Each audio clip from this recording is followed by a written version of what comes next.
Okay, so this is going to be a very interesting week. The market right now is super, super nervous. In fact, it feels like the market right now is a 15-year-old kid before his first date, full of pressure, full of acne, full of anxiety, just trying to get through it. Now, there's a lot happening this week, rightfully so. On the one hand, we have about 20% of the entire S&P 500 reporting earnings. And if earnings are doo-doo, we're going to pay for that. Now, we already had a little bit of a taste. SoFi came out with absolutely great earnings. Hopefully this continues. I do not think we're going to have a lot of bad earnings, but we shall see. But even if we go through earnings okay and we come out from the other side alive, we still have to go through the treacherous waters that are the Fed. The head honcho is supposed to announce what are they going to do with interest. How much this is going to screw everybody with this latest interest rate hike. Now look, it's very, very simple. The market right now is pricing a 0.25% increase. Anything above it is going to be an absolute mayhem, an avalanche in the market. Anything below it, pretty much the Fed saying, hey, we're sticking at zero just to see what's going on, is going to send the market into a bonanza. Now, I do not think that either of those options will happen. I think it's about 95% chance we're going to get a 0.25% increase.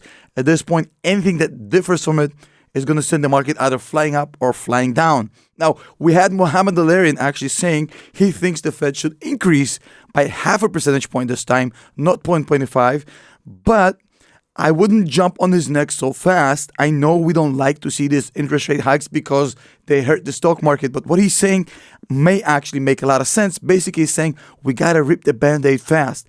Let's increase as fast as we can, cause this recession to really happen, and then come out of it quickly.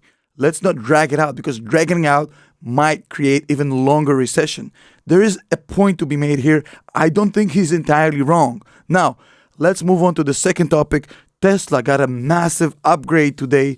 Now, they're actually starting to come to this realization, and analysts, that Tesla is no joke. Another analyst, Berenberg, actually upgraded Tesla to a buy, giving it 200. It doesn't really matter. Their price targets are a joke anyways, all of them. But they're saying Tesla is a buy. Again, don't care. But here's what I do care about. These Berenberg guys actually came out and said, and this is the exciting part about Tesla, they came out and said, look, we think that the price cuts of Tesla are not a necessity, are not something that Tesla was forced to do to deal with lack of demand. We think it's a strategic move by Tesla to intentionally suffocate the competition and increase the supply of their cars because of the lower price. Basically, they're saying Tesla isn't losing. The price cuts is actually Tesla winning because Tesla is doing it on their own term, on purpose. I can't believe I'm saying this, but the analysts got it. Finally, for the first time in 15 years, the analysts understand what Tesla is doing.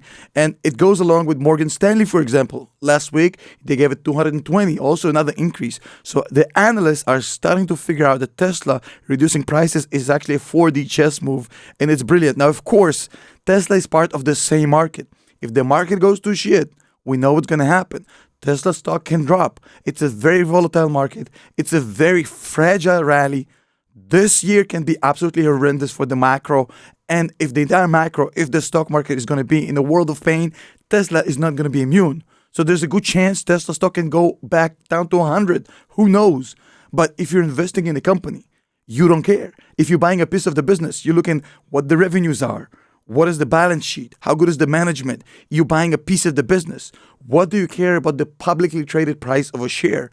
I couldn't care less, and neither does any long-term investor. Now, for day traders, it's a whole different thing, but hey, I'm not a day trader, and I don't believe I serve any purpose for day traders on this channel. Now, talking of an EV company, on the flip side of what I just said, of a lot of hoopla, a lot of noise, but very little execution, LUCID is up 44% over the past 24 hours, based on rumors that the Saudis that already own 64% of LUCID will do a full buyout. Now look, here's how I look at it.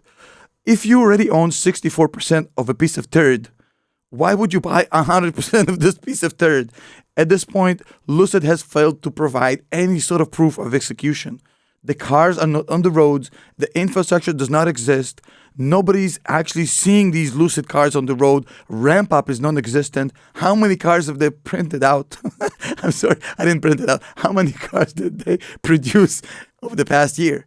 It's ridiculous numbers. Lucid at this point can only offer you opportunities like this. A buyout opportunity, stock price goes up crazy, people make money in the stock market. Do people still believe that this company can actually produce EVs that can compete with Tesla? At this point, this Lucid fart is just unraveling faster than even I imagined, and I was a huge hater. Now, moving on to the next piece of news, Jim Cramer is saying that the Fed on Wednesday can actually send their market into a crazy rally.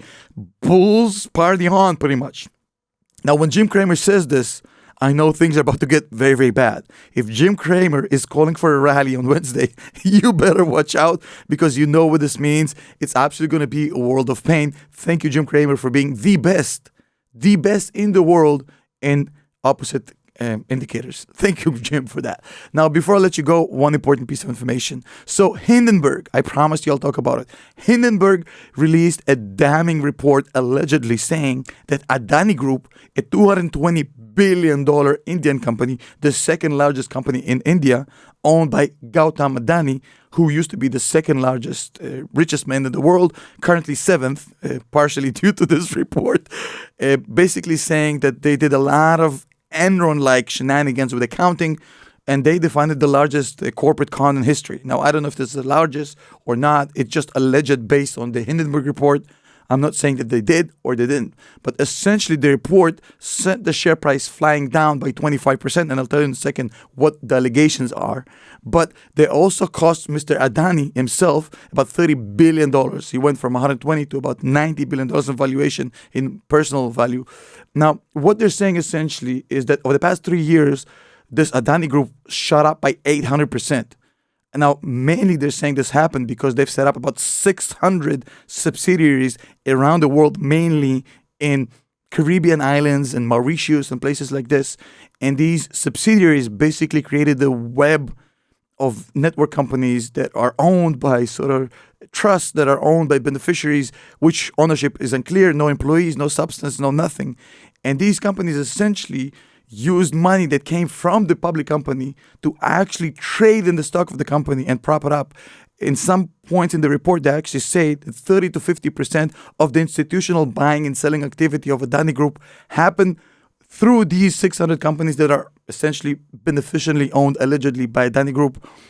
Some insane stuff, basically, that they're taking money from the company, putting it in a shell company. The shell company actually makes a transaction with the company, the public company, creating revenue out of thin air. Absolutely insane stuff. Stock manipulation, accounting fraud, allegedly. And the craziest part is that they've replaced 5 chief financial officers in the past 8 years. They're not audited, despite being the second largest company in India, $220 billion company, 600 subsidiaries. They're not audited by any of the big 4, PwC, KPMG, EY, Deloitte, none of the big 4. They're audited by a small firm of 15 people, the whole 600 subsidiaries. And basically 20 of their executives are, half of them are straight up brothers or like sisters, or the entire family is basically owning 50% of all the executive positions. I guess they took a page out of the book of Succession. Shout out to HBO Max. By the way, talking about HBO Max and Succession, shout out to Last of Us. Last of Us, if you haven't watched it yet on HBO Max, oh my God, go check it out. Before I let you go, Stock MVP, my platform, I love it. It's my baby. If you want to check it out, we have a new opportunity for you to do it at $150 for a year, for a lifetime, instead of the usual $200. The code is JAN150 for the next 5 people to sign up and pay. I'll do a one-on-one call with you on Zoom as soon as you send me proof of that to my email, which will be in the description below. Would love to see you there. Now, if you have nothing to do with that, or if you're already on stockmvp.com, feel free to join our community, our Discord community, $5 per month on Patreon. The link is also going to be below. Our next Zoom meeting is actually tomorrow, so we would love to see you there. See you in the next video.